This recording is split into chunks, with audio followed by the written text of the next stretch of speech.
নমস্কার, চলে এলাম আরেকটি ভিডিওতে।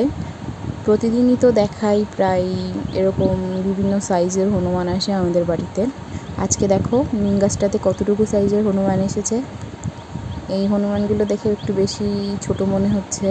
এর আগে যারা এসছে তারা মায়ের বুকে থাকতো, একদম ছোট, সেগুলো হয়তো সদ্য 2-1 দিন জন্মেছে। এটা হয়তো কিছুদিন জন্মেছে। দেখো কিভাবে গাছে গাছে ঘুরে বেড়াচ্ছে।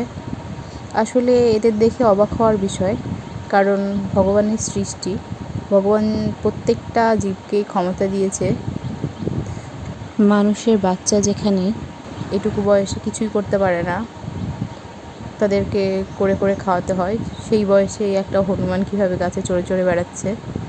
আসলে সৃষ্টিকর্তার সব সৃষ্টি আমাদের অবাক করে। দেখো অনেকগুলোই এসছে।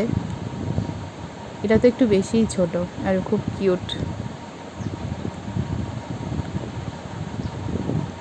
মাঝে মাঝে মনে হয় এরা জানলা দিয়ে যদি ঘরে ঢুকে যায়। আর এই যে আরেকটা সাইজের এসেছিল।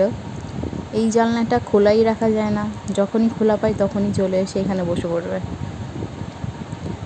এভাবে করে আমাদের জানলার কয়েকটা কাচও ভেঙে গেছে, যদি এদের দোষ না, এরা তো ছুটোছুটি করবেই। কাজগুলো এদের পায়ে লেগে ভেঙেছে। আসলে বিভিন্ন সময় তো অনেক বড় বড় সাইজের হনুমান আসে, ওদের পায়ে ভীষণ জোর। আজকে যারা এসছে তাদের দেখালাম তোমাদের। যদি ভালো লেগে থাকে অবশ্যই লাইক, কমেন্ট আর শেয়ার করে দিও। আর দেখা হবে পরবর্তী ভিডিওতে। নমস্কার।